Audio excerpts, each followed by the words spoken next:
Olá, voltando aqui à segunda parte da aula. No finalzinho da aula eu tive uma sensação que não estava gravando.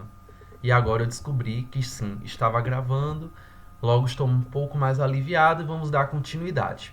Então, como eu já falei, né, o próprio Código Civil, né, que é a nossa principal fonte legislativa para compreender, né, as relações privadas, né, o que diz a lei sobre as relações privadas, nós temos dois tipos de prazos, né? Nós temos um prazo geral, né, que quando não está especificado, né, quando a lei não é específica, é de 10 anos, né, quando não é algo menor.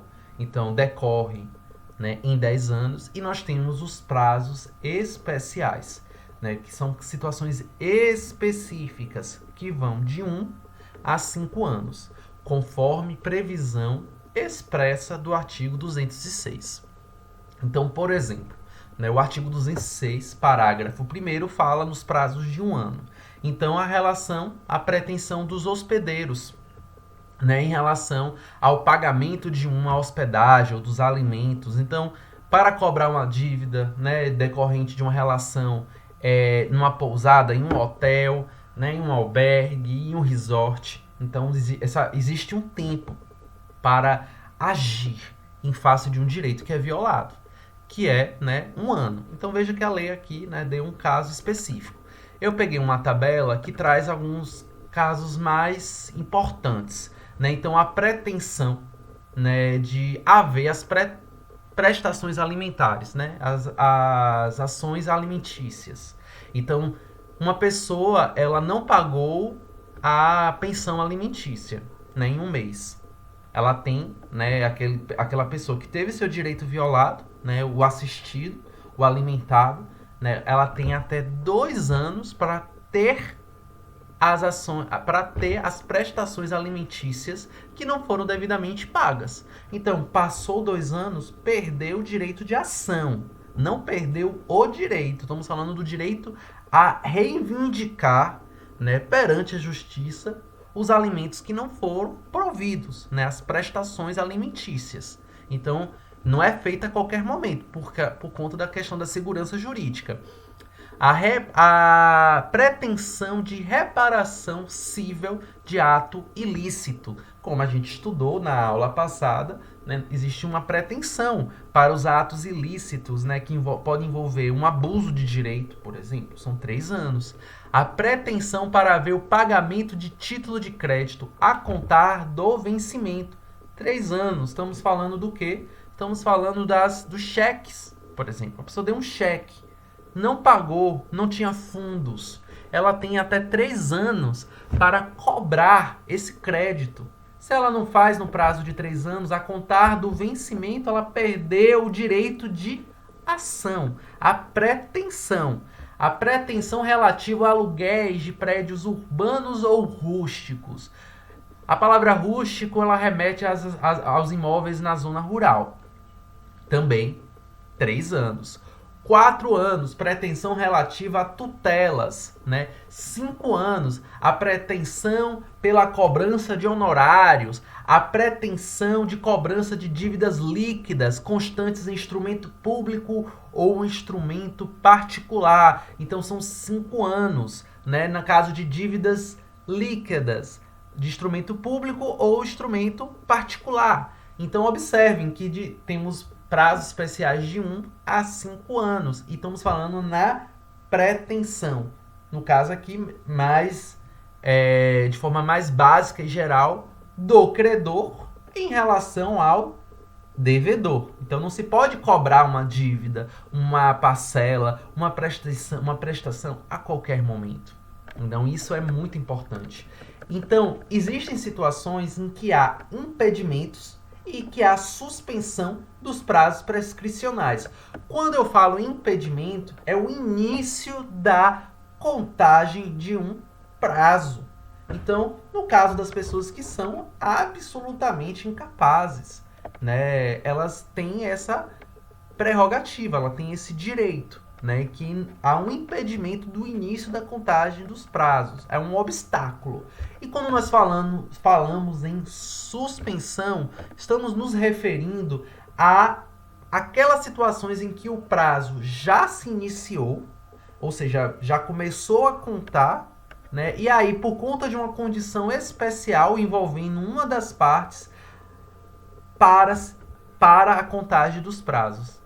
Então, o prazo prescricional já iniciado, ele é suspenso, assim fincando até que cesse a causa que não permita mais a sua fluência. Então, é importante diferenciar impedimentos de suspensão.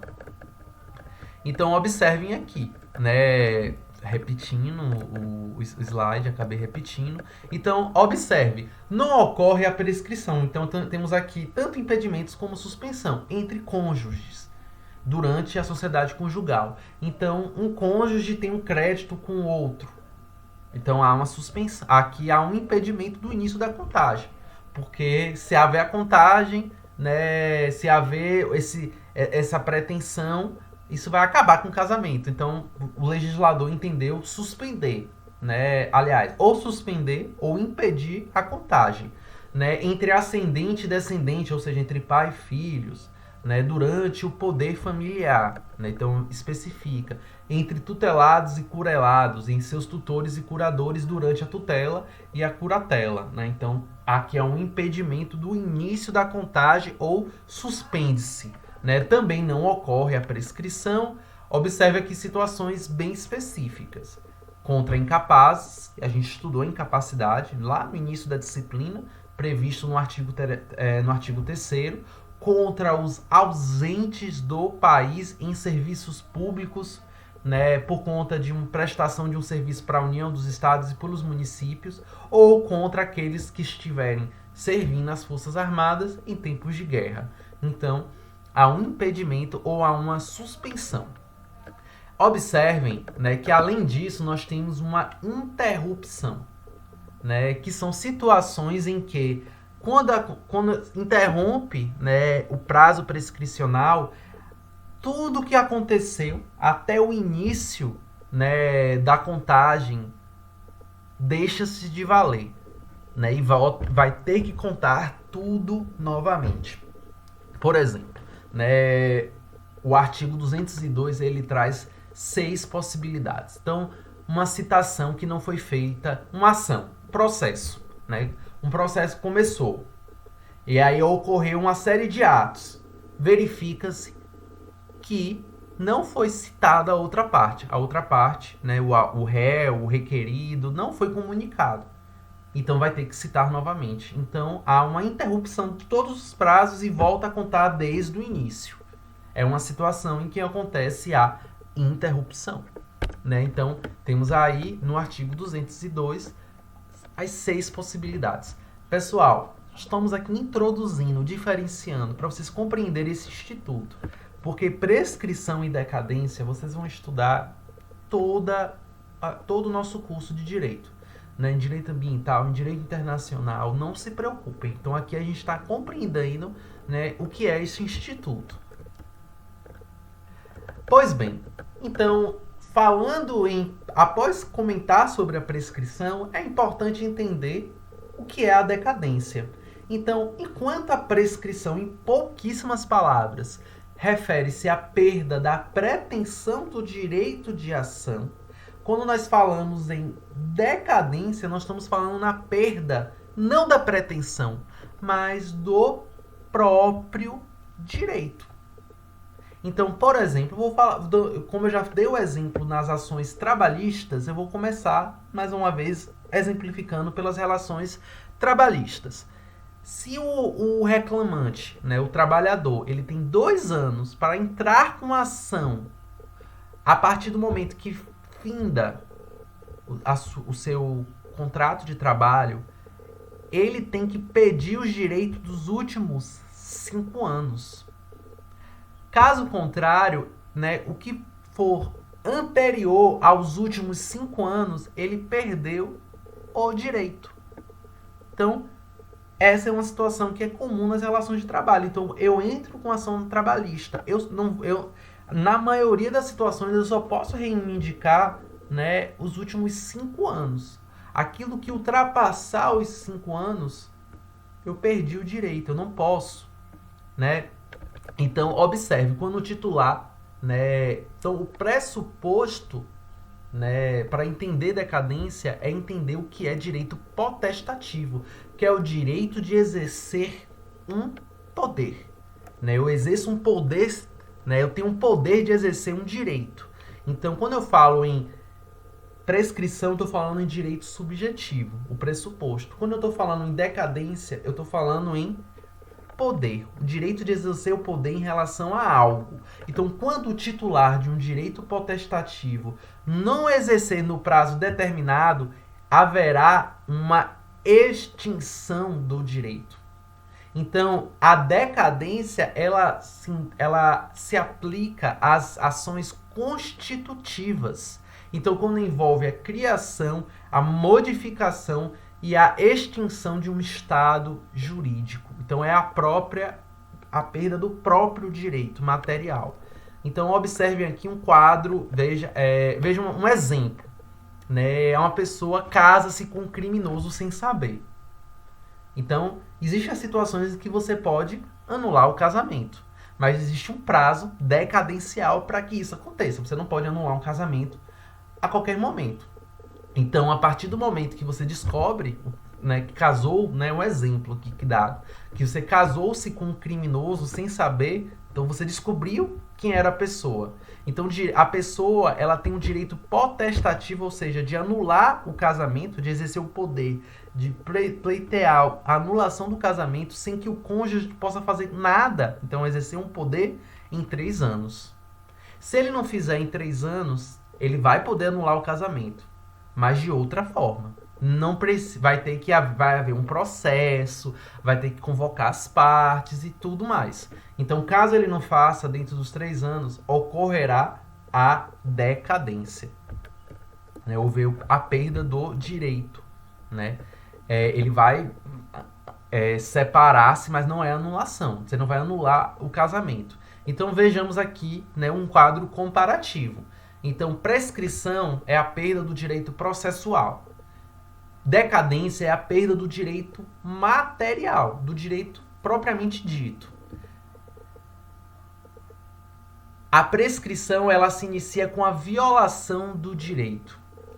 A decadência, ela se inicia com a aquisição do direito. Então, eu descobri que o cônjuge, né, ele é um criminoso, então eu adquiri o direito a anular. Eu tenho que fazer isso em 3 anos. Se eu não fizer isso em 3 anos, eu perdi o direito de anular. Eu não perdi o direito de me separar, né? Mas a anulação do ato, né, como se não existisse o casamento, não tem nenhum efeito só dentro dos 3 anos. Para suspender, né, o prazo, no caso da prescrição, ele pode suspender ou interromper. No caso da decadência, não se suspende ou se interrompe, em regra. A exceção é no caso dos absolutamente incapazes. No caso de absolutamente incapazes, sim, pode haver a suspensão ou a interrupção. A prescrição não ocorre contra determinadas pessoas. No caso da decadência, ocorre em relação a todas as pessoas. A prescrição, ela decorre da lei, é a lei que estabelece. A decadência pode decorrer da lei, né? Então pode haver um testamento ou uma convenção das partes, que é o caso dos prazos decadenciais convencionados. A prescrição, você permite a renúncia. No caso da decadência, não permite a renúncia, apenas nos casos que não estão previstos na lei, ou seja, quando foi convencionado. E assim, né, eu encerro essa aula de hoje. Uma boa tarde, bom dia, boa noite para quem esteja assistindo.